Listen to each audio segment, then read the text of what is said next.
We're going to start in a minute. Okay.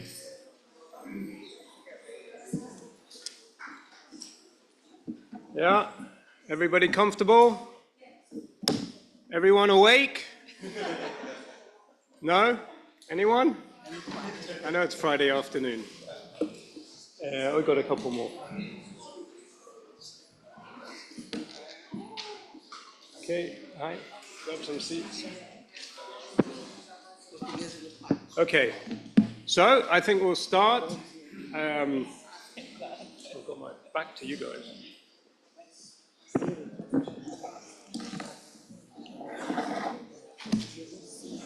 What's that? Okay.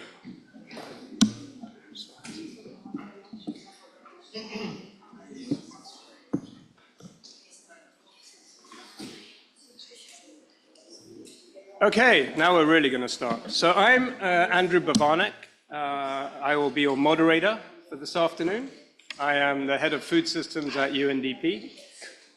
And come on, guys. Anyway, I'll be your moderator for this afternoon's event. Thank you all for coming. I am aware it is Friday afternoon, and already many people have taken flights and gone home. So I feel this is a little bit like a survivor's party. So well done, everyone, for making it through the week. And we will try to make it as dynamic as possible. So we're here today to talk about, I think, a very special and unique topic. And it's really one of the first times this topic is being discussed at an event in some formal manner. So it's quite a milestone. So again, I think it's quite special that we're all here because we are here to discuss power and power dynamics in the food system. And it is a topic that is sort of invisible. We know it's going on all around us, but we don't always see it. But I suppose you're here because you do know about it and realize how pervasive it is.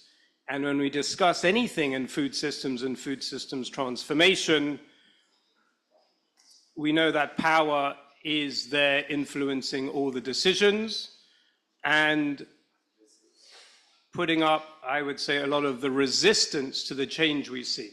Again, we all have our own observations, experiences of food systems transformation. Certainly, I come from the perspective that we are not achieving the pace of change that we want, despite all of our efforts and despite the funding, and there must be reasons for it, and I believe there are a lot of those reasons are because of power and power dynamics, and that we are not aware enough about them, and we're not putting them on the table, and we're not talking about them, and we're not including power dynamics in the way we design interventions and in the way we try to address food system challenges. So I'm particularly extremely excited and happy to be here with all of you to put power on the table and for us to have an open, official conversation about it. At UNDP, because we do see this as such a key lever of change, we have created an initiative called the Food and Power Initiative. And today's event is very relevant to that. And I would just put it out there that if this is a topic that resonates with any of you, that we do now have this initiative creating this space where we will continue to discuss all aspects of power dynamics and very much invite and welcome you all to join the initiative. And we are building it bit by bit with UN agencies, with UN partners, with civil society, with national governments. We have Switzerland and Brazil here who are very supportive of this work and who will be speaking. We're beginning to work with more funders, and we have Ruchi here who will also be speaking, sort of representing some of the funders out there who also find this innovative and interesting. We have civil society, and we are here with civil society partners. And so, you know, my feeling is this topic being so powerful. It needs all of us together if we're going to make any difference whatsoever. It's certainly not anything UNDP can tackle by itself. Even everyone in this room, we need to keep growing this movement and building the collective intelligence and collective strength. And so this meeting, I think, is a real milestone to start us putting on the table this topic in food systems. So I'm delighted that we've been coordinating and organizing this event with our partners WHO and UN Nutrition. And Anna, thank you so much for joining us. There are a lot of other UN agencies also very interested in this topic. We don't like to shy away from it. So I think, again, the fact that we're organizing this together with other UN partners shows, again, we're not here as institutions, but as individuals in the institutions believing in the importance of this topic, but it is a topic of growing interest, I think, to all of us. So, I mean, with that, we've got an exciting agenda here today. As always, we don't have too much time, so we'll sort of get on with it, but I did want to provide that framing and, really to put on the table that if this is something that you believe in and think is worth exploring, that we now are setting up this space for this continued dialogue on the topic, and it won't just end at 2:45. So with that, I would like to introduce our first speaker, who is quickly becoming a good friend of mine, getting to know him better minute by minute. Many of you probably know him already, Michael Fakhri, the UN Special Rapporteur on the right to food. And I think, Michael, you really rose to fame during the whole Food Systems Summit and being a courageous voice, expressing your opinion about the summit, about power dynamics at the summit, and you've continued.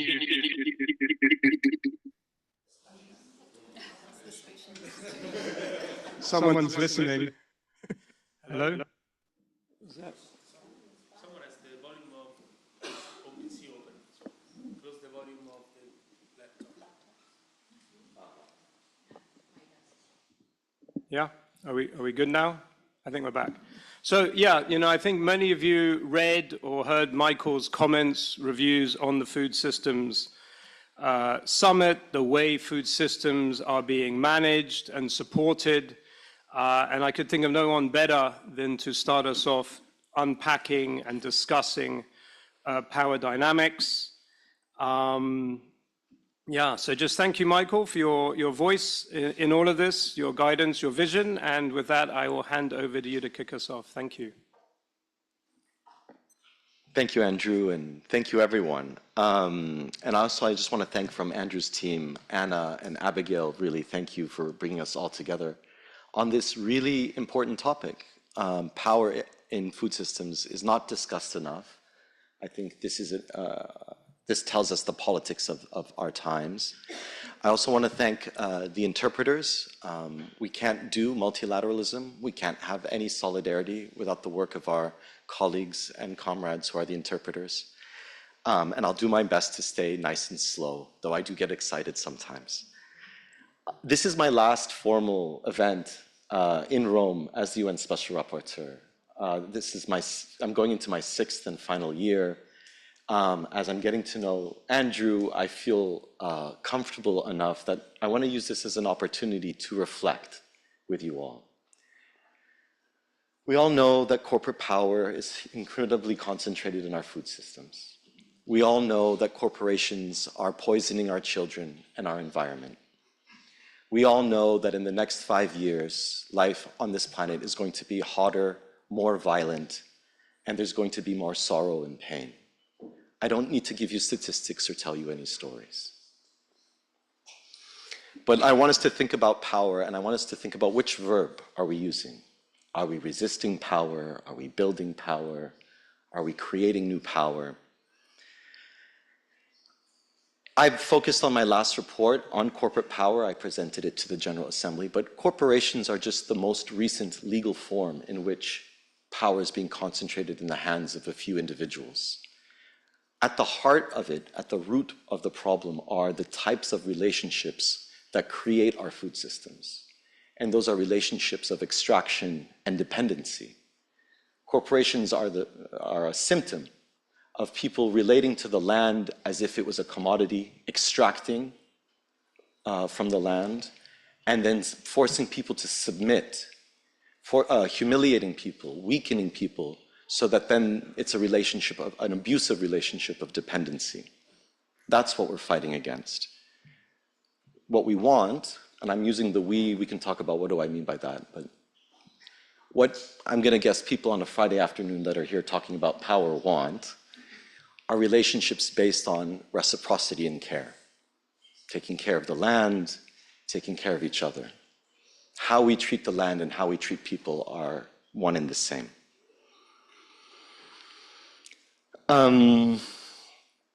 Something also I've been thinking about is sort of what's the definition of success and failure? Andrew mentioned this new initiative, and this is a conversation we've been having. I'm always very reluctant to use that language of success and failure. I think one needs to think in more historical terms, and I'm happy Sofia Monsalve is here because she often reminds me in those terms. And how I define success is in terms of a struggle. I'm from Lebanon. I've experienced my country in a lot of terrible ways, and it only gets worse. I've seen food prices increase by 1,000% within a year. I've seen a currency become meaningless, and I've seen millions of people lose their life savings literally overnight. We had an uprising, and it was crushed, and what we got is a life without politics, and that's a nightmare, because a life without politics is a life without possibility. In my last 2 weeks, I've been at CFS, I've been meeting with people at FAO and other Rome-based agencies, WFP, I was at the General Assembly. And ever since COVID, whenever I see people, I really take these meetings in person, I value them so much more after COVID. I apologize if I've ever hugged you and you don't like that, that's how I express myself. I'm learning to read body language a bit better. But I ask people and I look them in the eye and I say, how are you? And I mean it. I really, not in that American style of how you doing and they keep walking. And almost every single person in the UN system does this. It's okay. It's not okay. It's not okay. But we're here. We've survived a lot. And people are mobilizing. I thought it would be around climate change. The greatest social movement of our time is going to be around Palestine. Why Palestine? There's so much other suffering in the world. Palestine is an anti-colonial struggle that started before the UN did, that the UN took and made worse upon its creation, and remains to this day. The fight over Palestine is the fight over US power, and it's an existential fight for the EU. Palestine is us witnessing genocide for 2 years and nothing happening. On the contrary. People saying, we are going to commit genocide, we are going to starve 2.3 million people. Nothing happens. I'm seeing staff in the UN trying to do something and then being punished for speaking up against genocide and starvation. So I'm not going to leave you on that note, obviously. When I started this position, someone asked me, what's your theory of change? And I didn't have an answer. And it's also a weird question in a UN space. I'm like, if this was like, a meeting of comrades, yes, okay, what's our theory of change? But I learned from indigenous peoples, from social movements. I listened. People trusted me with their stories. Sorry, I'm getting emotional. We all survived COVID. I mean, we're here. And what fed us in COVID? It wasn't our governments. I mean, some local governments did, but it was the women in our communities. It was our grandmothers, our aunts. It was our uncles, our fathers, our neighbors. We fed each other, despite our governments. And what I've learned from the movements, what I've learned from indigenous peoples who've been fighting for against genocide, sometimes for centuries, and they continue to fight, is you have to ask yourself, what do you believe in this moment? And I believe in people. I believe in you. I believe in your ability to organize, to develop new relationships, to change existing relationships, to understand yourself. You all have power, of course you do. How are you going to organize your power? What relationships are you going to change in your life, in your workplace, in the institutions? And so that's my theory of change, is organize, organize, organize, and build new relationships.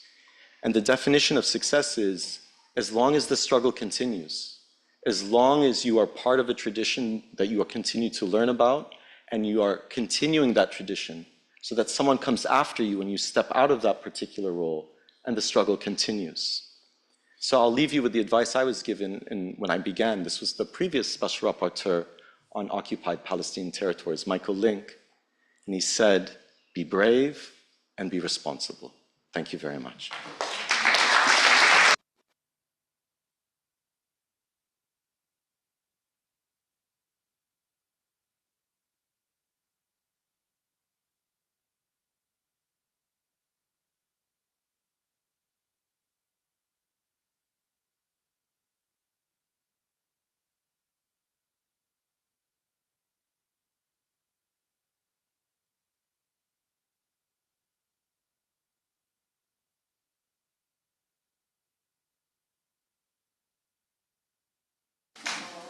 Well, Michael, I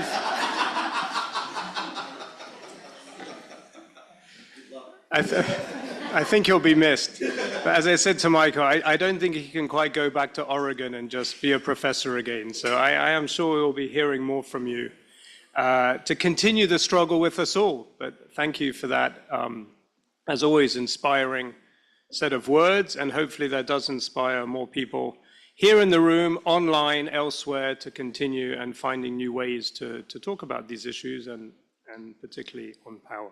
So with that, we will continue. I'd love to hand over to my co-organizer, Anna Horner, who's a senior coordinator at UN Nutrition. And it's interesting, fighting a different fight on the nutrition front and the healthy diets front and confronting all the power dynamics that we find in that space too. So Anna, please, over to you. Thank you. I'm not sure how I got the worst place in the agenda following up on Michael, but I'm going to put you all to sleep. So as Andrew said, my name's Anna Horner. I'm the Senior Advisor of UN Nutrition. For those who don't know UN Nutrition, we are the UN's platform on nutrition that brings together 15 different agencies and entities that work on nutrition in some way or another. And I'm pleased to say that the UN Special Rapporteur and also UNDP are members of UN Nutrition, among all the other usual suspects. So today I have the opportunity to take you through a few hands-on examples of what countries are doing. Before that, I just want to say from our perspective, speaking on behalf of the agencies that we work with, we take this issue quite seriously. We see two things at the same time. We obviously need to be able to work with the private sector to be able to lead to the transformation and change that we need. But at the same time, we're deeply aware, and particularly coming from a nutrition and healthy diets perspective, the importance of making sure that we address these power imbalances and that there are ways to ensure that the work that we do jointly works for more positive nutrition and better access to healthy diets, particularly for most vulnerable populations. So we're working as part of UN Nutrition, we're bringing together the agencies, and one of the pieces we'll be taking on in the next coming 2 years is hopefully to be looking at this as the agencies and seeing how we can bring together a collective power of all 15 agencies and entities that work on nutrition and healthy diets to have a real lasting impact on these sorts of power imbalances. So as I said, today I have the opportunity to moderate a short panel which will bring together 3 country-level examples of countries that are really working to tackle these power imbalances in their food systems.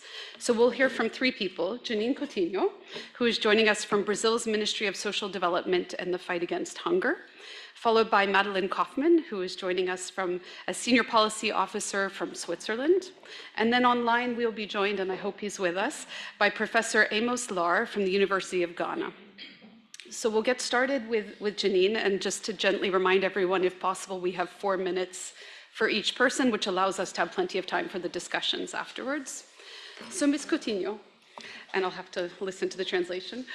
Brazil has been leading the way on intersectoral action to advance nutrition outcomes.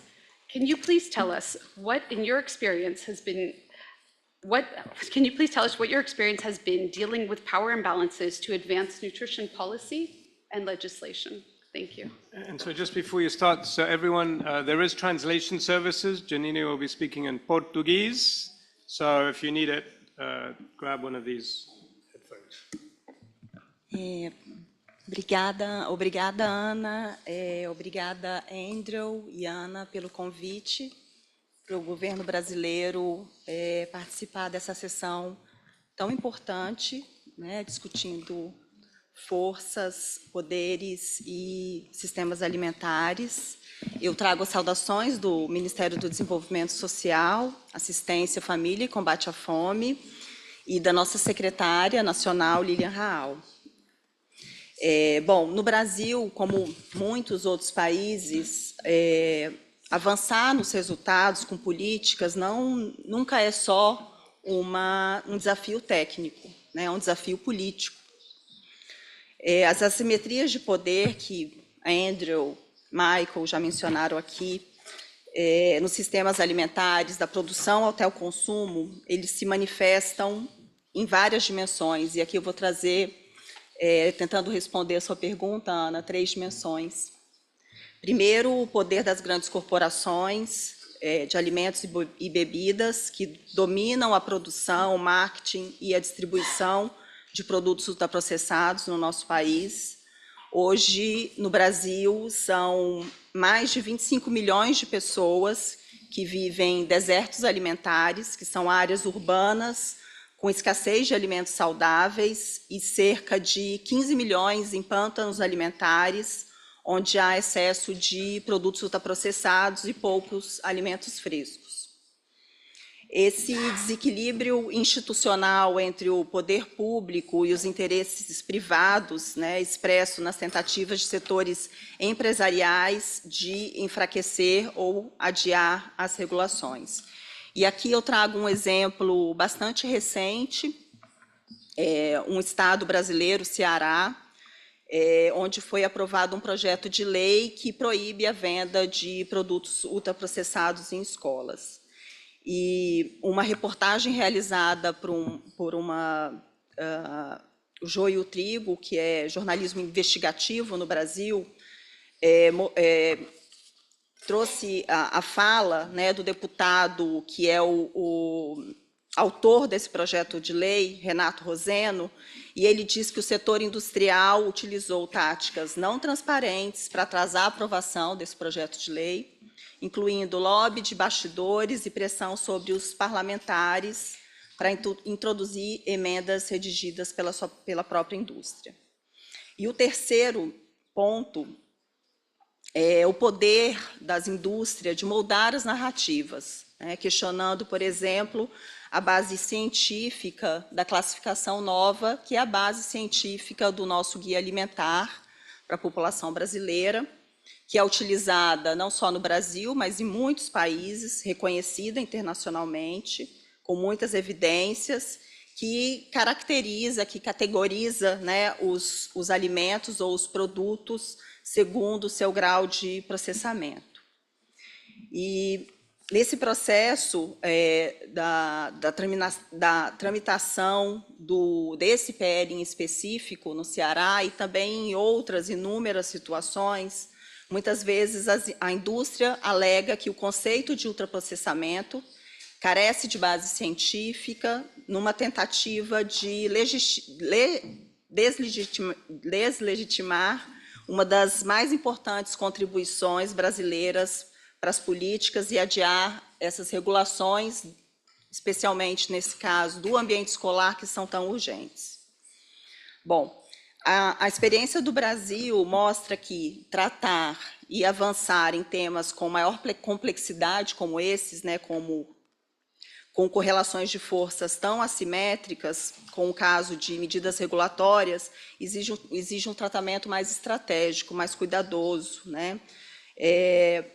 sempre articulado por meio de uma governança democrática, com participação social ativa, coordenação federativa e políticas baseadas em evidência, fortalecendo a capacidade do Estado e da sociedade civil em atuarem de uma forma conjunta, em defesa do interesse público. E aí eu vou trazer um exemplo de como estamos, né, tentando caminhar com essa situação. Foi publicado em 2023 um decreto presidencial que estabelece diretrizes nacionais para a promoção da alimentação adequada e saudável em escolas públicas e privadas. E aqui eu não estou mencionando o PNAE, né, que é um dos maiores programas de alimentação escolar do mundo, que hoje oferece alimentação saudável para mais de 40 milhões de estudantes, mas a gente ainda, né, em que pese que temos um programa tão poderoso, a gente ainda convive com a comercialização de produtos ultraprocessados, o que ameaça essa conquista. E esse decreto presidencial, publicado em 2023, ele está baseado em 3 pilares: a integração da educação alimentar e nutricional no currículo, a oferta de alimentos priorizando os frescos e os minimamente processados, e o controle da publicidade e o marketing dirigido às crianças. Esse decreto ele foi publicado em um momento muito importante e simbólico para o Brasil, né, na 6ª Conferência Nacional de Segurança Alimentar e Nutricional, reafirmando o dever do Estado de proteger as crianças e garantir o direito humano à alimentação adequada.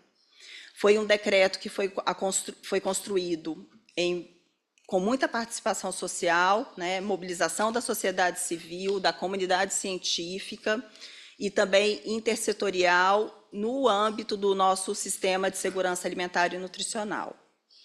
E a implementação ela está ocorrendo por meio de uma estratégia federativa, descentralizada, liderada pelo nosso Ministério. Hoje já são 63 governos subnacionais, né, incluindo estados e municípios, que vêm sendo apoiados, né, com o apoio de uma universidade. 25 desses 63 já apresentaram alguns avanços concretos e que isso cobre aproximadamente 21 milhões de estudantes que passarão a poder estar mais protegidos dessa exposição dos ultraprocessados na escola. A gente vem aprendendo, a gente vem trabalhando e tentando mostrar que a transformação desses sistemas alimentares não requer apenas o conhecimento técnico, mas também o compromisso político, a mobilização social, a coerência ética. Com base na participação social, nas evidências científicas, na ação federativa, na participação... O Brasil busca criar contrapesos democráticos às assimetrias de poder e reafirmando que proteger as crianças é proteger o futuro. Obrigada.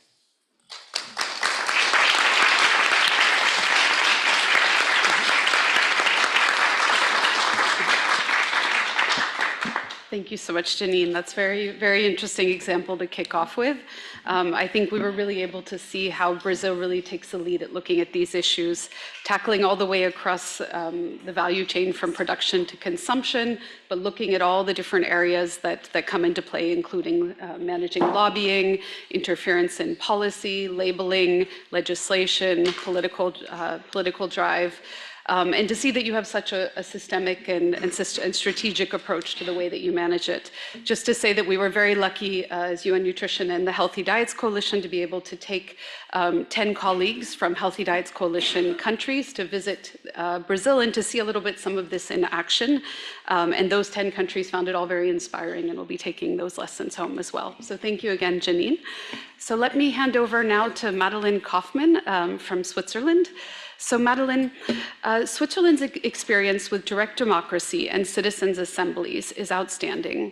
So can you please let us know how these inclusive decision-making processes have contributed to, or could contribute to, tackling some of the power imbalances within the food system? Thank you. Thank you, Anna, for giving me the floor and for the invitation to participate in this side event. I would actually start to thank Andrew for bringing this topic also to these halls here, and actually also to convince my boss to participate in the UNDP Food and Power Initiative. I'm very happy about it. And let me thank also Michael for your inspiring introductory words. Believing in people, I think you mentioned it, and I think it's so important that we embrace it. Thank you for this. So I'm very happy to share Switzerland's experience in direct democracies, but also with regard to our citizen assembly on the future of food. As a Swiss person, I often hear the same jokes from colleagues abroad. You're from Switzerland, so the country where you can actually call a vote on basically everything as long as you collect enough signatures. And yes, that's true. And yes, sometimes it also leads to rather funny anecdote like the Corn How initiative in 2018, for example, where a farmer called for a public fund that cows have horns, which I thought is actually an excellent idea, or an initiative that proposed the fondue ban in restaurants back in the 70s to reduce cheese consumption, quite an initiative ahead of its time, and almost satirically also we have voted General Times to get more holidays, and we always said no, so. But jokes aside, I think democracy is never complete and never guaranteed. And I think it requires constant care and renewal. And in many parts of the world, democracy is under pressure, affecting fragile but also long-standing democracies alike, like our Director General of the Swiss Agency for Development and Cooperation said lately at UNGA 80. So in a direct democracy like Switzerland, where the people have the final say on almost everything, policies must be very well balanced to receive sufficient backing. And at the Swiss Federal Office for Agriculture, we acknowledge this fact. I think we need to listen to the voices of stakeholders and also involve them in policy making. And I just wanted to bring two examples. So the first is we really try to involve stakeholders in the development of our future agriculture policy beyond 2030.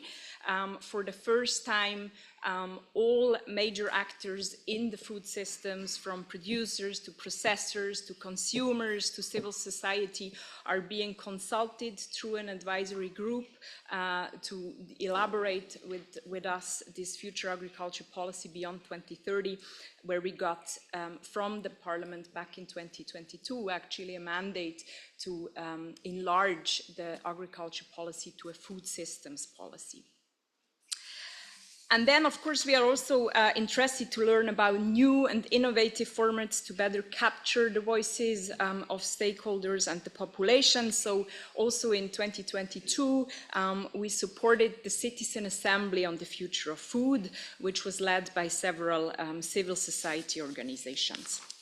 So the process brought together a random sample of people, 80 representatives of the population living in Switzerland in terms of criteria such as age, language, religion, education, etc., to co-create a series of recommendations for policymakers, and these were then handed over also to our government, and the federal administration is currently analyzing to integrate them in our future agriculture policy beyond 2030. All these recommendations, of course, must follow the established decision-making processes. So I would say their ultimate adoption also depends on the broader context of the political economy that we have in Switzerland, in which systemic and transformative approaches with regard to food systems transformation currently face challenges. But nevertheless, I think progress is possible, and I also think that we really have also a responsibility to act beyond legislation to advance food systems transformation and take it as a whole of a society approach with multi-stakeholder collaboration at its core. And this is why Switzerland is actively promoting several multi-stakeholder collaboration. One is the Agroecology Coalition, which I have the honor to co-chair. And the Agroecology Coalition provides a mechanism for countries and organizations to collaborate on food systems transformation through agroecology. We have 50 plus governments that are members, over 350 organizations, and we have quite something that is unique. It is an inclusive steering committee, so we have not only countries sitting in there, we have farmers organizations, we have civil society, philanthropy, and the UN agencies. And I want to close just with saying that looking back now at the CFS week, I think the Committee on World Food Security can also be an answer in addressing what you raised at the very beginning. This role is crucial, and I really hope that we also protect these inclusive spaces in the UN system. Thank you.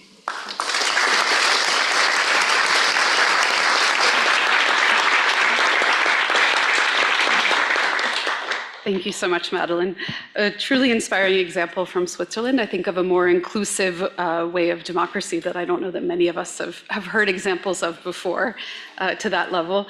And certainly the citizens' assemblies and the Agroecology Coalition, which we actually, working with the Healthy Diet Coalition, have been looking to tighten the linkages as well to ensure that when we're talking about agroecology, we're also talking about access to healthy diets and nutrition.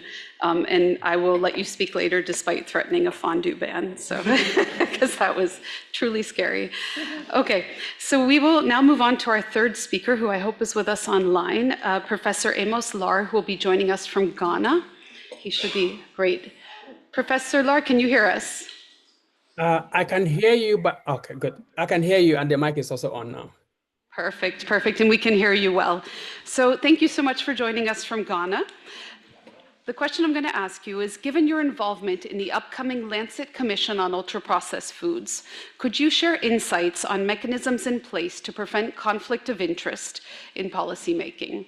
And could you also share some specific examples from Ghana around this subject? Thank you. Thank you very much, Anna, and thanks to UNDP and the other members of the UN Nutrition, especially Lena, for inviting me to benefit from this important conversation. The question of conflict of interest in food systems governance goes to the heart of what bioethicists refer to as the moral architecture of power.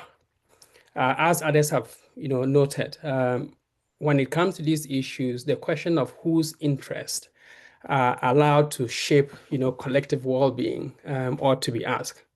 And in the food system space, the challenges is not simply about whose technical expertise is needed.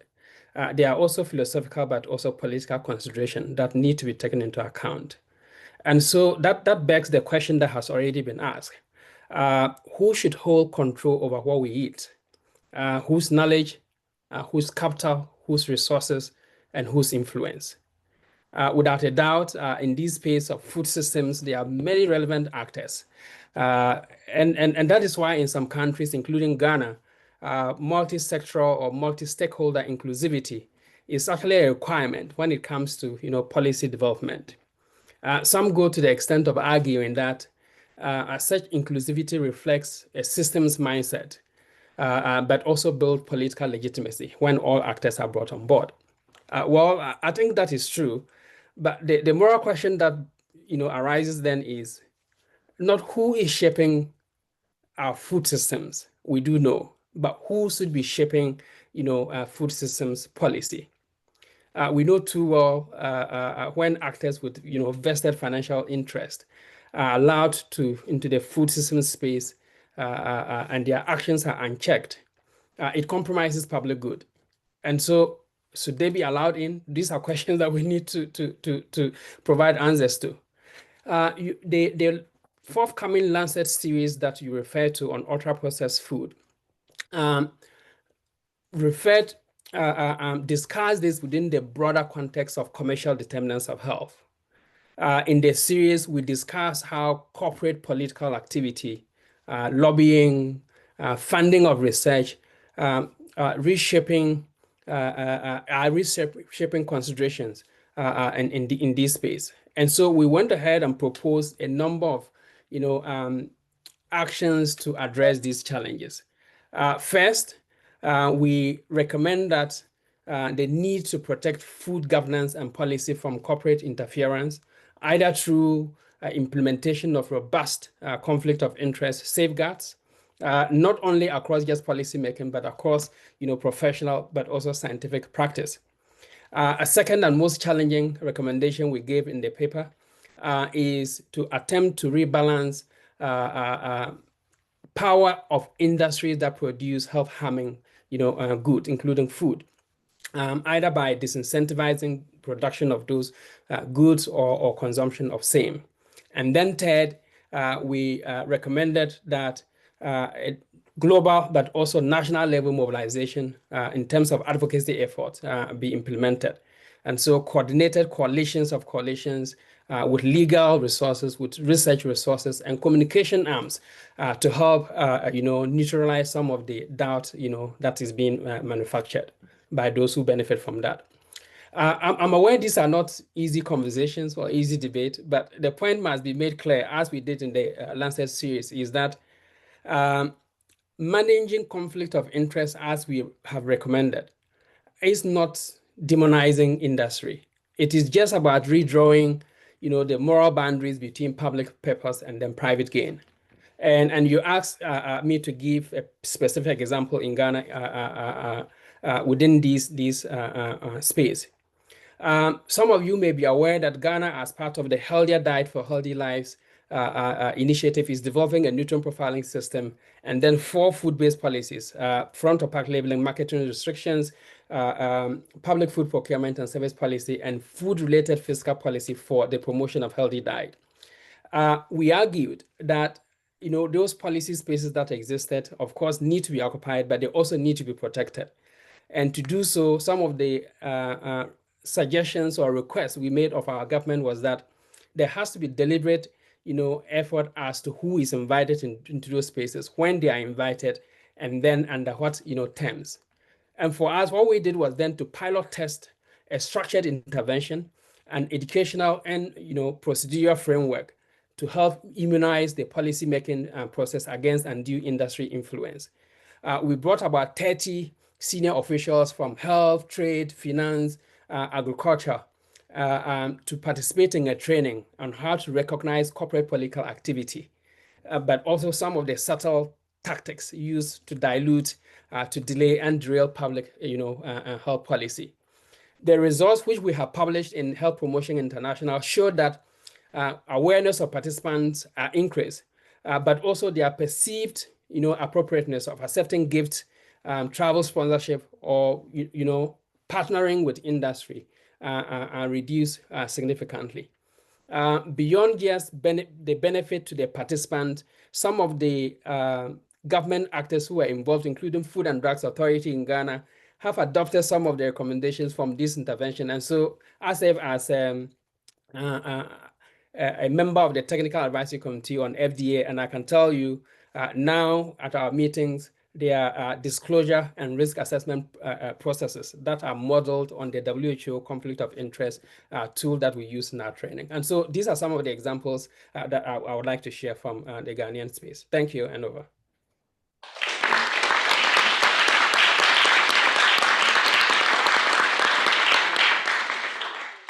Thank you so much, Professor Lar, and thanks for taking us back to some of the kind of essential questions of in whose interest is all of this being done, who should be holding and controlling the power, how do we protect some of those spaces, and telling us a little bit about how the upcoming Lancet series will help contribute to that. And certainly we look forward to reading that series in the coming few weeks, and thank you for sharing the Ghana example as well. So with that, we have just 1 minute per person, if possible, to go back around and just ask you a little bit to tell us what your one key take-home message from today is, after having given your participation, but also heard from the others on the panel. So I'll start with you, Janine, if that's okay. Just 1 minute, if you don't mind, and then we'll hand over to Madeline and then to Professor Lar.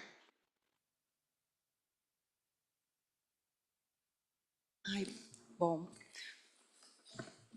mais uma vez agradecer esse espaço tão importante para discutir esse tema.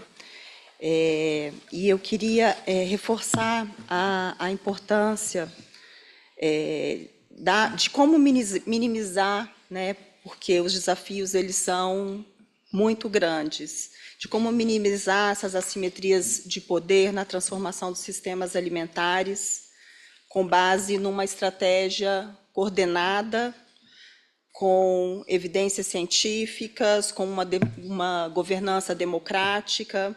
Eu trouxe aqui o exemplo dos ambientes escolares, mas no Brasil a gente tem muitos outros exemplos e muitos outros desafios, e a gente precisa continuar a ter esses espaços, né, para debater, para conhecer outras experiências de forma a melhor navegar com essas assimetrias.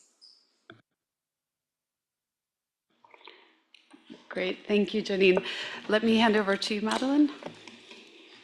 Thank you. So, yeah, I think one thing is for me that we cannot talk about food systems transformation, what we often do, without addressing the question of power. I think it's complex, dynamic, multidimensional, and everywhere, actually, like you said as well in your introduction remarks. Then second, I think multi-stakeholder collaboration is key. We need formats where different stakeholders are meeting and not just putting their position on the table back and forth, but also show a willingness to integrate different perspectives and remain open also to diverse viewpoints. And then I thought about a third point. So in the UNDP report on working with power in multi-stakeholder processes, you also highlight that often multi-stakeholder collaborations in food systems are depoliticized. And I think we should also address that. And somehow the Agroecology Coalition has an answer to give in that. And first, I just wanted to thank you to bring this topic to the table, the elephant in the room, as you also will let us know later. So thank you very much.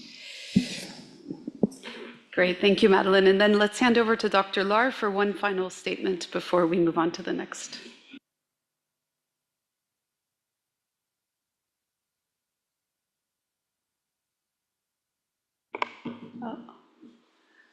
We may not have him with us, so unfortunately we might not get, but he had a very interesting contribution already. So with The that, mic is okay. The mic just got unmuted now. Okay, perfect. So We my can hear mic you. was still. Go ahead. Yeah, thank you very much. You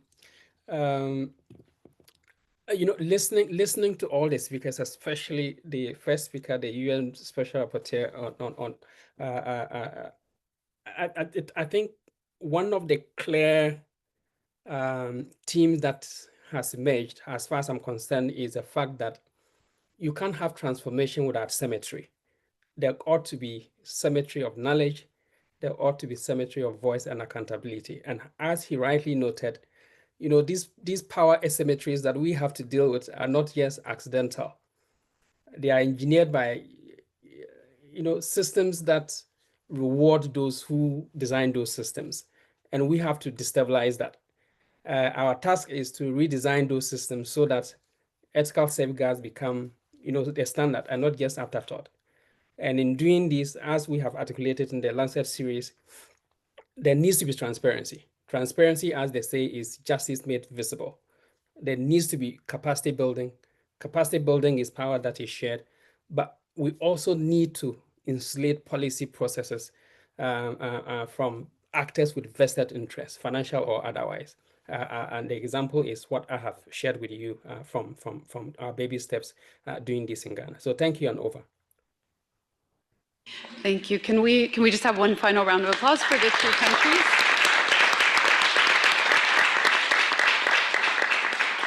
Thank you all for sharing these amazing concrete examples. And with that, let me hand back over to Andrew. Thank you. Thank you, and thank you all. It is so important to hear from the countries and from governments. One of the questions I've been getting as we start evolving the Food and Power Initiative is can we work with governments? Are governments open to addressing power? So to have Switzerland and Brazil here, I think is really important. And I know there are other governments out there that are also interested, and we will find them. But thank you both. So now we're going to turn to other stakeholders, because this is key, of course, when we deal with power, is to hear from other important voices in our food system. And so taking a leaf from CFS, We will be hearing from different elements of the CFS mechanism. Our first speaker is Saima Zia. Thank you, Saima. Saima, did I pronounce it right? Thank you. Thank you for joining us. Saima is working in Pakistan with the Kisan Rabita Committee, a member organization of global peasant movement La Via Campesina, which I'm sure many of you have heard about. And she is actively engaged in La Via Campesina at the regional level and the global level, and is representing La Via Campesina in the CSIP mechanism here at CFS. So, Saima, thank you so much for joining us. Over to you. Thank you. Oh, sorry. I have to ask you a question. Oh, I'm being a very bad moderator. I've completely ruined it on time. You're ready anyway, but I think you probably know the. I'll let other people know the question you're about to answer. I'm glad you're prepared. How embarrassing. Representing civil society and movements of small-scale and family farmers, could you share your perspective on why tackling power asymmetries is essential for advancing food sovereignty?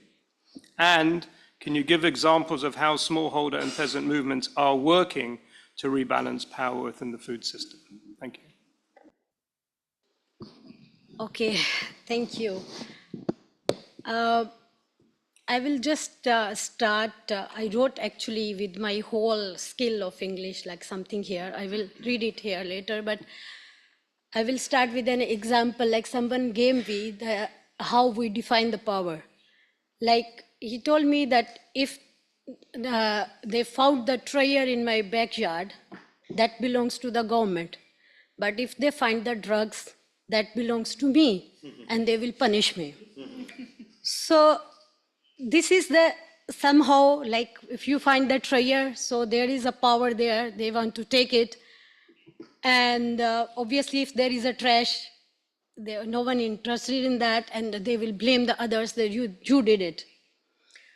So as a representative of civil society and the social movements, what we think that the food sovereignty is at its core a political and structural challenge to the dominant corporate controlled industrial food system. Without confronting and rebalancing the power structures that underpin the system, we can only achieve marginalized technical reform, not the transformative change required for the genuine food sovereignty. So this is what, so that's what we believe. And how we are like challenging these power structures, which are like affecting the food sovereignty of the small food producers, indigenous people, and workers in our countries, in our regions. So one of the biggest challenges these days, as Michael also mentioned about that, this is about the corporate capture. And we are facing it a lot now because it has been increased during the last decade. And in many countries, like especially I will give you the example from Pakistan, like government has been given a, like 4.6 million acres like to the for the corporate farming, like and there is like 99 shares of this in this corporate farming. They belong to military. So military is doing the agriculture now. So military is doing everything in our country. And what the small scale farmers and fisheries, what they will do? But they are asking the peasants who are cultivating the land like more than 100 years, and then now they are telling them, we have to leave this land because this land doesn't belong to you, and you don't have any document, any proof, so you have to leave the land. So it is in the constitution, like they can stay there, like if somebody is cultivating the land like more than 100 years, it belongs to them. So, but now because we are doing the corporate farming and we know that this land is land more fertile, so we should take this land for the corporate farming. And this is a big challenge for us because these corporations, they are telling us, yeah, grow this, grow this, grow this, because they are going to buy from the farmers. So what the food we were having before that, like 23 or 30, 40 years back, while our grandfathers, grandmothers, they were eating that food, we cannot see it anywhere now, because mostly the cash crops are there, which is like very much like becoming problematic for the nutrition as well. Like it's not good in nutrition. So the next thing when we talk about this, like the democratic control over the resources. We don't have any democracy and don't have any democratic control over the power, what I said to you. Like the wealthy corporation, because government, they are more interested, like they are thinking that these corporations, they are investors, they are investing in our country, so let's give them the power, and they are occupying every space everywhere. And this is like very difficult for us in this situation, which we are actually upholding our human rights and dignity in this whole situation while fighting this whole scenario, when peasants, they are refusing to leave the land and they have to fight with the police, with the military every day. And there are examples in my country, like where the peasants, they like rescued all the men from the village and they put them in jail, and there were only women and children there, and they cut the power, they cut the water supply, and then they went to the village. They think that they can just like remove them from the village and they can capture the whole land. But then the women, they fought with them. Like I have seen that those women, the very brave women, they whatever they have in their home, like maybe a viper or maybe the broom or whatever they got, and they went to fight them and they secured their land there. And their leaders, like some of their leaders, they have been in jail like 7 years. And now we after a long struggle been started during the 2000s, and then it's still they are keeping the land and they are not giving up. But the new lands already have been allotted for the corporate capture.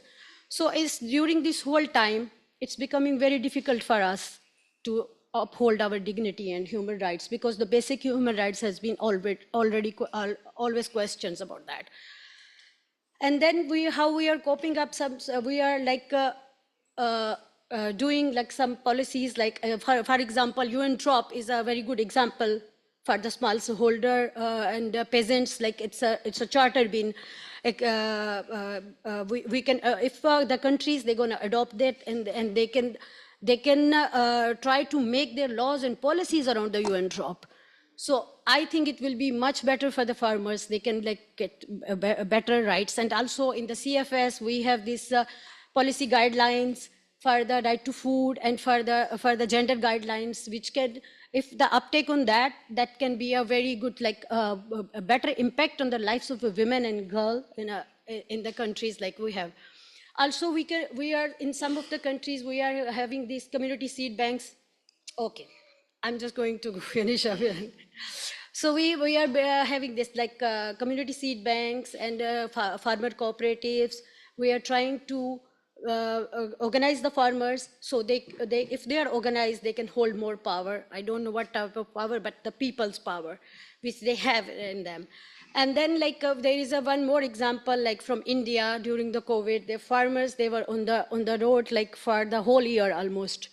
And they were against that law, which like the government were trying to pass that law that they were putting all the farmers on the mercy of the corporate farmings in the market. So they were able to make the government to withdraw with that, because they were on the roads, they were sitting there for the whole year. So these type of resistance we are doing in our countries, in our regions, to like try to cope up with this situation and this power dynamic. It's becoming more difficult for us with the time being. Thank you so much. If I'm long, sorry for that. Wow, thank you.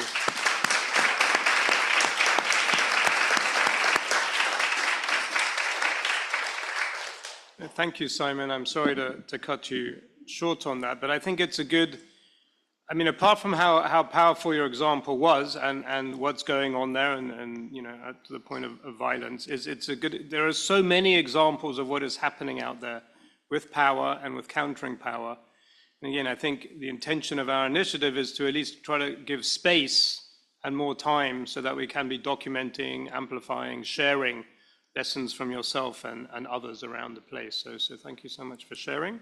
We have one other example from civil society, and it's time for the earpieces again. We have Dionisio Canahul, who's from the International Indian Treaty Council from Guatemala, and he is an expert in indigenous peoples' rights, the fight against racism and racial discrimination, the right to food with a focus on indigenous peoples' rights, and migration and refugee law.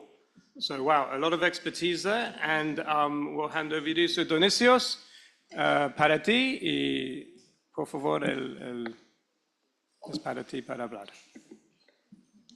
Muchísimas gracias. Aplausos para este espacio muy oportuno, necesario, porque la verdad es bueno revisar la infraestructura de nuestra sociedad y de nuestro pensamiento, que es ahí donde me voy a centrar los últimos 3 minutos.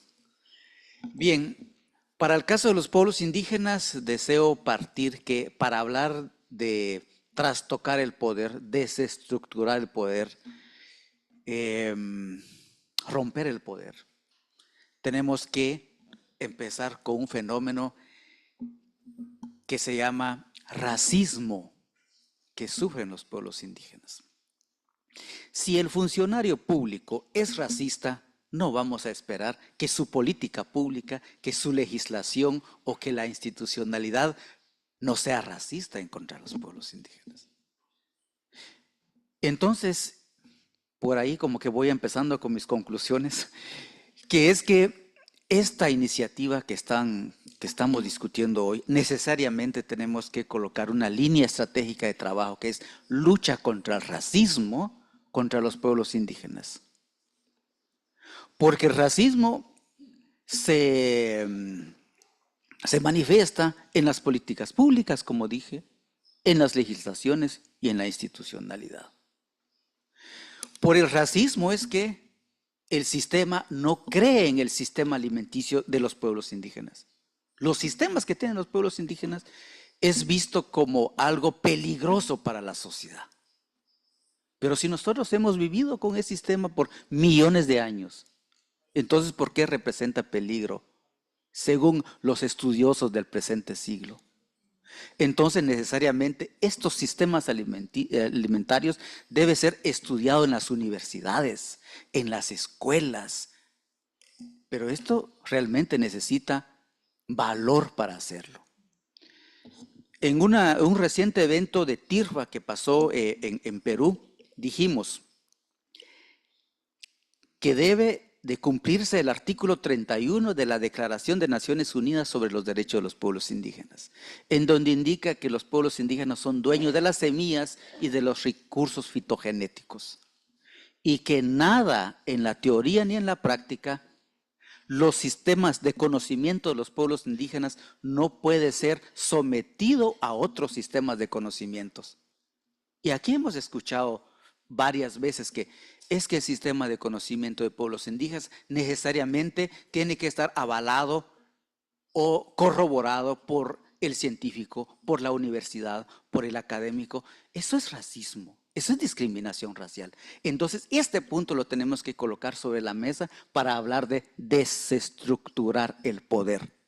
Si no aparece esto en ningún apartado, no estamos desestructurando el poder para el caso de los pueblos indígenas. Y quiero leer ya, creo que me queda muy poco tiempo, pero el estudio que elaboró el relator especial sobre los derechos de los pueblos indígenas en el año 2022 indicaba él que históricamente los conocimientos indígenas se han considerado como primitivos, inferiores, poco científicos, supersticiosos e incluso peligrosos. Y eso es lo que aprendemos en las universidades. Y eso es lo que aparece en los textos. Entonces, a ese poder nos referimos nosotros, que es el racismo, la discriminación racial, el etnocentrismo, el colonialismo. Tenemos que entrarle a esto. Entonces, por eso es que a partir de la Declaración de Naciones Unidas sobre los Derechos de los Pueblos Indígenas del año 2007, hablamos que los pueblos indígenas tienen conocimientos técnicos y científicos que tienen millones de años. No es de ahora. Y ya lo del TIRVA ya lo mencioné, entonces eso sería, para el caso de los pueblos indígenas, serían los elementos puntuales en los que vamos a. Y el otro punto es que no hay soberanía alimentaria para los pueblos indígenas si se sigue trastocando el territorio, la tierra y los bienes naturales por parte de las corporaciones que están envidiosos por la minería que están en los territorios de los pueblos indígenas, porque quieren construir grandes hidroeléctricas sin respetar la consulta para obtener el consentimiento previo, libre e informado. Mi mensaje final es colocar en el centro de la atención a las personas y no el dinero. Gracias.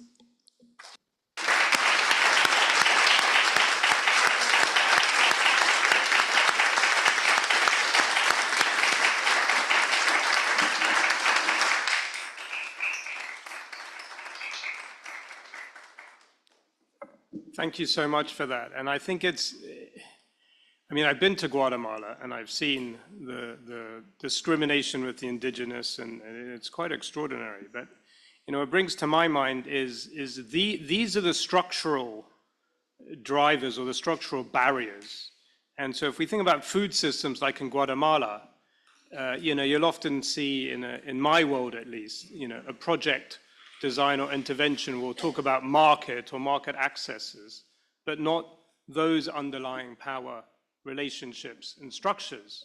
And that's where we need to get to, I think, if we really want to transform food systems, is keep digging and digging underneath to find the real power balances or imbalances that are resisting the type of change and attention that is needed in the right places. So thank you so much for that example. We have one more speaker.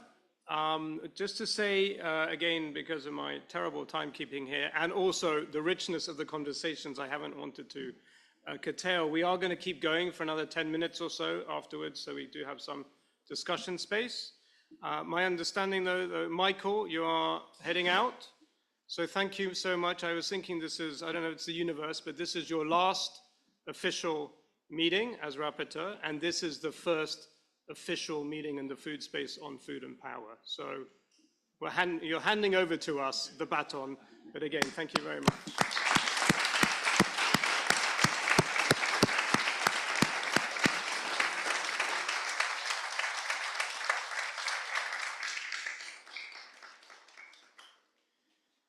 So with that, I'm very pleased to hand the microphone to my friend Ruchi Tripathi, who is the Director of Nature and Climate at the Global Alliance for the Future of Food, and is going to be speaking to us on behalf of the Philanthropic Foundation's mechanism. But Ruchi, I'm not going to read her bio, but she is really entrenched in all of these power dynamics, brings incredible experience. And I think we're very fortunate to have someone with her expertise in such an instrumental role in the funding space, and hopefully will help bring more funding to these critical issues of food and power, not the initiative, but just in general. So anyway, Ruchi, over to you. Thank you so much. And yeah, it's such a pleasure to be here and contribute to this really important conversation. And I have to start this session by acknowledging the power that philanthropies hold as capital holders, particularly in this time, right? In this moment where development aid is really shrinking. And I think this is something that really is important to acknowledge. I also wanted to share that you know, increasingly philanthropic actors are beginning to address some elements of their own power and privilege through more efforts of engaging in trust-based philanthropy partnerships, through also engaging in some work on endowment alignment, really because majority of the funds in philanthropy sit in these endowments, which the investment committees distribute. There are efforts really underway to make sure those endowments are really in line with ethical principles and are invested in the right places as well. So there is some movement, even if it's slow, it's starting. And then I really wanted to pick up on some of the comments that we've already heard. And Dionisio, you were talking about mindsets and racism. And I think to address power, we cannot only look at the formal manifestations of power through regulations, through laws. We have to look at the invisible, which is really important within households, within our communities. We have to look at mindset. So I really thank you for bringing that element. And without addressing all of those elements of visible, hidden, invisible power, we will not be making much of a difference. And so the struggle, whether it is within the home or within countries or between countries, is equally important. And I think that's something to keep in mind. So for us, and I think, Jose Luis, you might be talking about this. Again, another area that is really close to my heart is taking an intersectional approach when talking about power asymmetries. It really does depend on your gender, your class, your caste, your location, where you are coming from. And I want to really applaud the new sort of resilience framing of that HLPE report that is calling out and talking about addressing the underlying barriers. We cannot address power without addressing the underlying barriers. So for us, we are really calling for strategies and supporting strategies for both building collective power, as you've so beautifully heard, but also curtailing the worst excesses of power through some of the work that our members are doing as well, which I will just quickly refer to. And addressing power dynamics requires us to make use of all tools at our disposal. Strategies include support for representative social movements, building power from the bottom up to counter the outsized power of large agribusiness. And this is the reason why many members of the Philanthropic Foundation's mechanism choose to support social movements.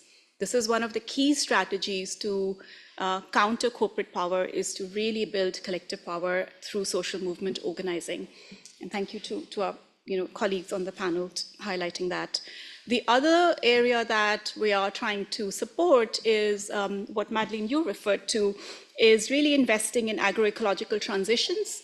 This is, again, really important exercise of collective power and also countering corporate power by expanding territorial markets, by expanding control over land and other productive resources. So again, this work is, again, very, very important. And then finally, many of our members are investing support around antitrust laws, in competition policies. Some are investing in work with investor alliances and engaging directly with food and agribusiness companies as well. And increasingly, we're starting to form alliances, as you are. So in the philanthropic space as well, we are forming alliances to really be much more effective. And I'd just like to end by saying that in my own organization, Global Alliance Against Hunger and, Global Alliance for the future of food,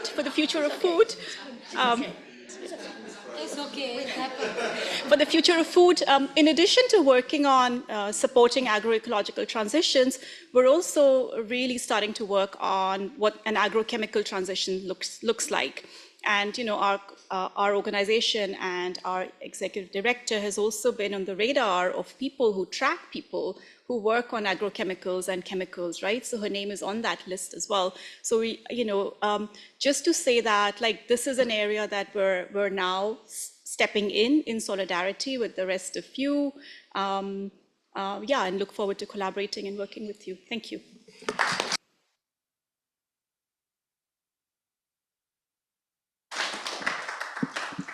Thank you so much, Ruchi. So we've heard from 6 very, I think, inspiring and insightful speakers to set the stage. I'm very pleased that both Ruchi and Janine are on our advisory committee of the Food and Power Initiative. So thank you all for those wonderful speeches. And so now I'd say we open to the floor. We have around 10 minutes or so. I would say, you know, the floor is open. It doesn't have to be questions and answers. Let's deconstruct the power relationship between speakers and participants, make it non-hierarchical. I'm sure everyone in the audience has as much to say. So it is basically open discussion, questions, comments, what you like. Oh my God, I see lots of hands going up. I wasn't ready for that. Over there first, please. And maybe just if you can, say your name and institution. No? Yeah, you. Boa tarde, meu nome é Regina Nogueira, meu nome civil, e meu nome tradicional é Cota Mulangi. Eu sou conselheira do Conselho Brasil, pela sociedade civil, mais precisamente represento os sistemas alimentares resilientes em busca de soberania alimentar dos povos tradicionais de matriz africana. É muito interessante, já agradeço de antemão esse espaço. E a gente gostaria de afirmar que o poder da sociedade civil é a linha vermelha do conflito de interesse. Estimados participantes, a questão central que se apresenta em nosso conselho, lá onde a gente está, é que onde deve residir o poder real no debate de segurança alimentar e nutricional, temos nos perguntado. E a experiência brasileira no Conselho Nacional de Segurança Alimentar e Nutricional, o CONSEA, em cada mandato tem tido uma maior diversidade na representação social. No mandato atual, inclusive, ampliamos significativamente organizações urbanas e rurais da sociedade civil e mantemos aquilo que a lei indica, ou seja, a proporção de 2/3 para a sociedade civil e 1/3 para o governo. Lembrando que atualmente temos lá, então, 24 ministérios. Thank you. Desde a nossa instalação em 2003, atuamos como controle social na política de segurança alimentar e nutricional, assessorando diretamente a Presidência da República. O setor privado não está representado por decisão de nossa instância máxima, a Conferência Nacional, que se realiza a cada 4 anos. Este modelo de governança democrática é o grande diferencial que a gente acredita que do Brasil na luta contra a fome e a promoção da alimentação saudável, que chamamos de comida de verdade, e que promove a primazia da vida sobre o lucro, como que disse o nosso companheiro. Em nossa visão, a inclusão do setor privado, que representa o agronegócio e as indústrias de produtos ultraprocessados, com o mesmo poder de voz que a sociedade civil, estabeleceria um conflito de interesse inaceitável. Por quê? Como se daria, então, a questão da qualidade alimentar?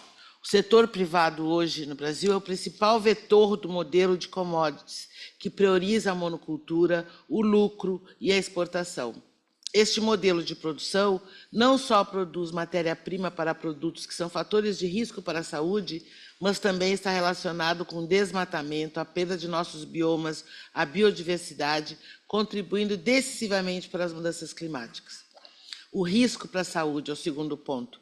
O uso indiscriminado de pesticidas e a produção de produtos ultraprocessados são uma ameaça direta para a saúde pública, o desenvolvimento infantil e a sustentabilidade de nossos sistemas alimentares.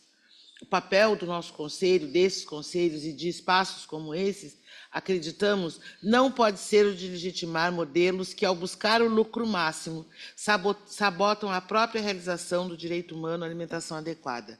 O poder legítimo no debate de segurança alimentar e nutricional reside, sim, na ciência, que nos alerta sobre os riscos, nos pequenos produtores e nos povos e comunidades locais e tradicionais do sul global, que alimentam o mundo com biodiversidade. É, sobretudo, o controle social, na nossa opinião, que aprimora e protege as políticas públicas. Nessa posição, para encerrar, como CONSEA, afirmamos com toda certeza A defesa da soberania alimentar e do direito humano à alimentação adequada deve ser a nossa linha vermelha. O diálogo com o setor privado é necessário, não negamos, mas a governança e as decisões políticas devem estar blindadas contra o conflito de interesse. Essa é a nossa opinião e muito obrigado. Graças.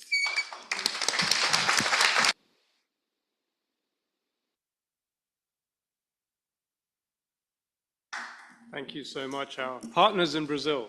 Thank you. Juan. Thank you. Thank you very much, Andrew, Jose Luis, everyone for this platform, for this space. It couldn't be more timely, right? I mean, just the fact that you are... And just introduce yourself, because you are a very important person.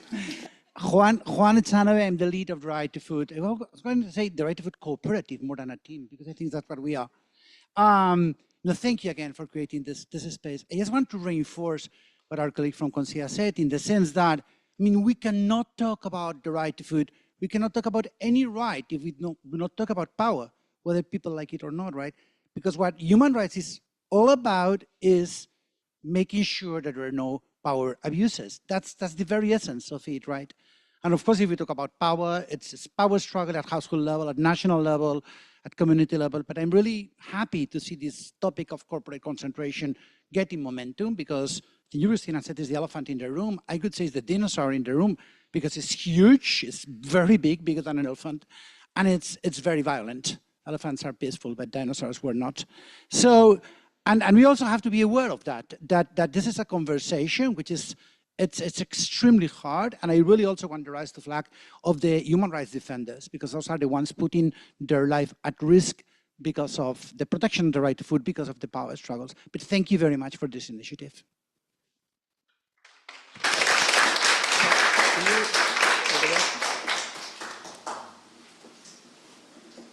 Thank you very much. My name is Nicole De Paula. I am a technical officer here at the UN Food Systems Coordination Hub, that I think we partner with you. And thank you for this powerful conversation. I have a question to our speakers. And one of the things that everybody, it's such an important conversation. However, the key engine of this transformation would be investing in social movements. And I see that on the funding landscape, and when you go to the very pragmatic side, that we do need funding to support. And I'm thinking, for example, the case of youth, women, smallholder farmers.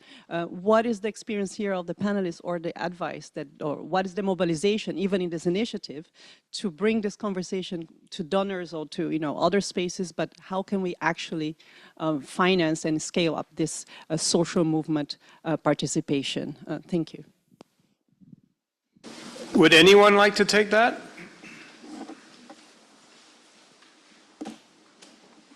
Anyone have any thoughts, comments, experiences about funding? Saima, your hand up, yeah, great. Okay, this is a very important question actually.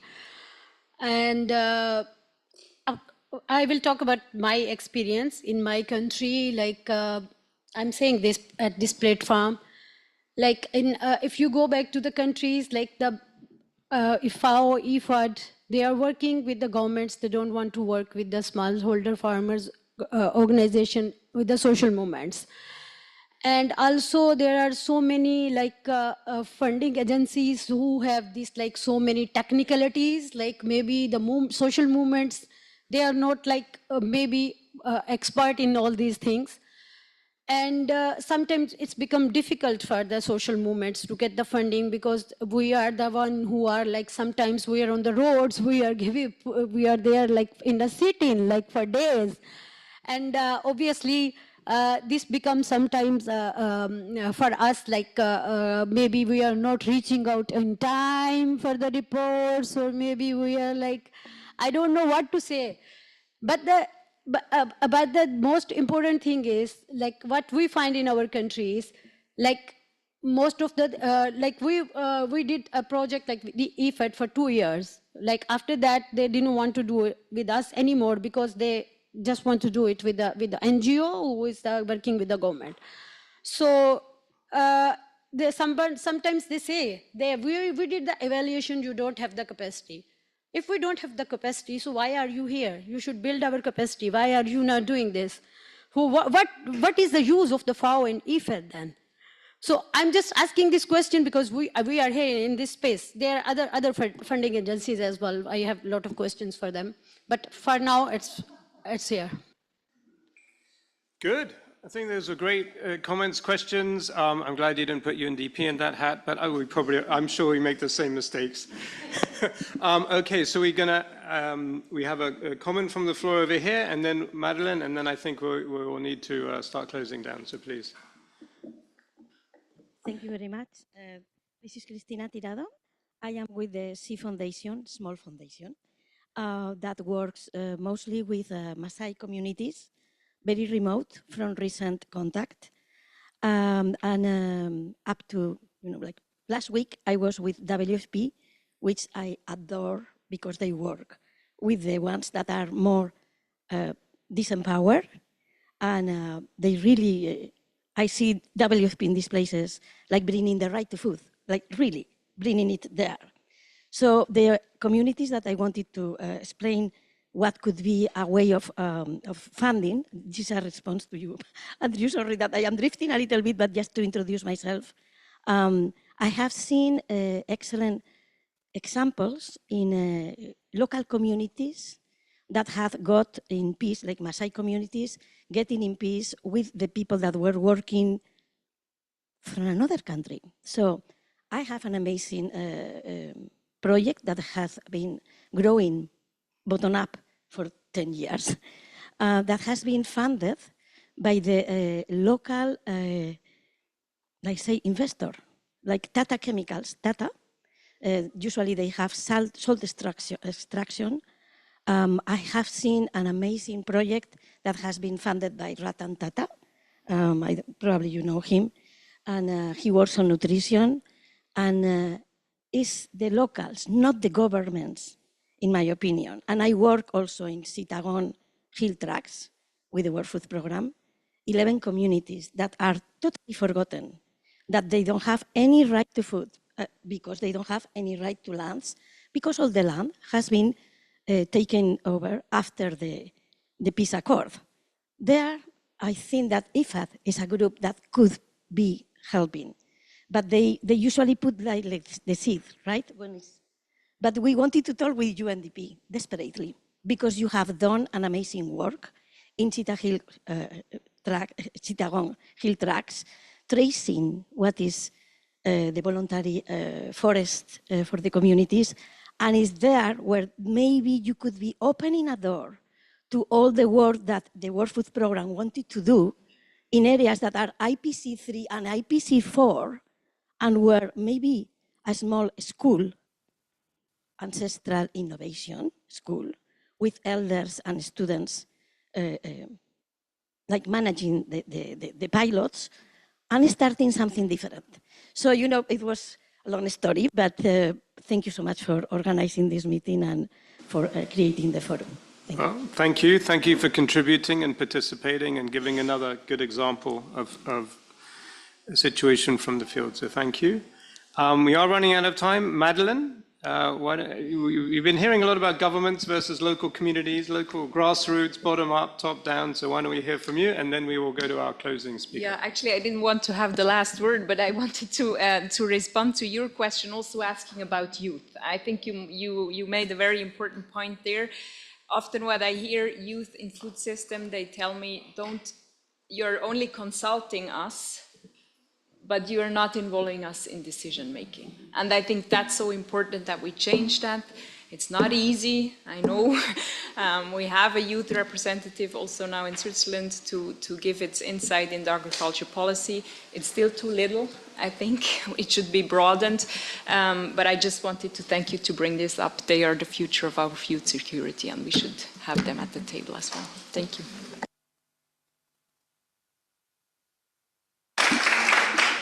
Thank you, and thank you everyone for holding on. I have the pleasure of handing over closing remarks to a good friend of mine and one of the founding fathers of the Food and Power Initiative.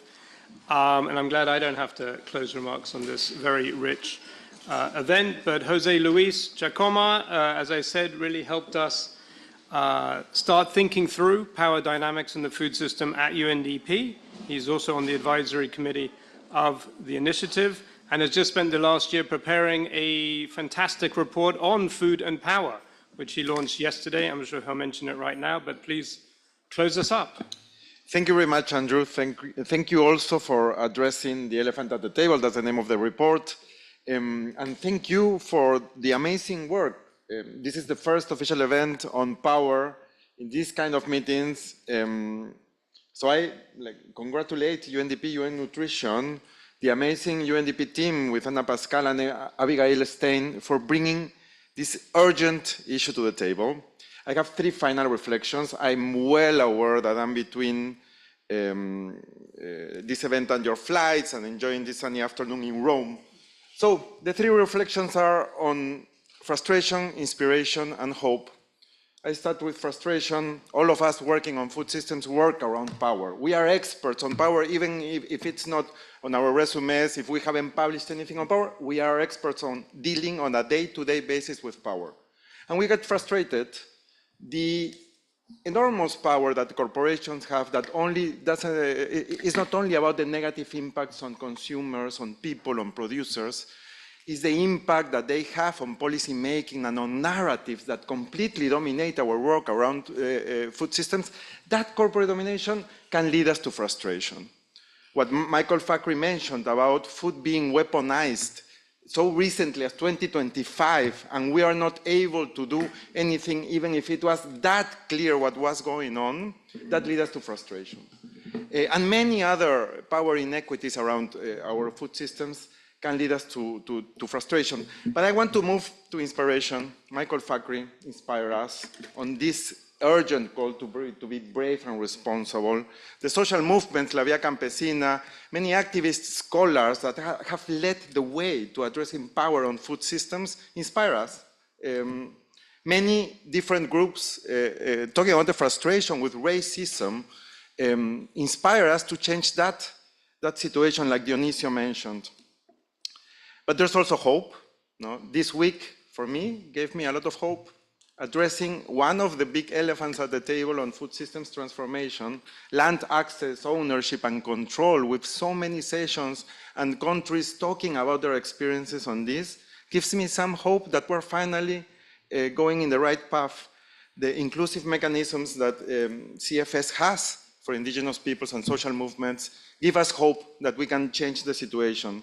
The examples on Brazil, on Switzerland, talking about ultra-processed products directly, addressing power asymmetries directly, on Switzerland talking about this citizen assembly for the future of food, gives us hope. So I leave my final remarks with that. There's frustration, but there's also a lot of inspiration and a lot of hope after this intense week that we can finally address the elephant at the table and that we can all do some work together to do it, to address the elephant at the table. Thank you so much.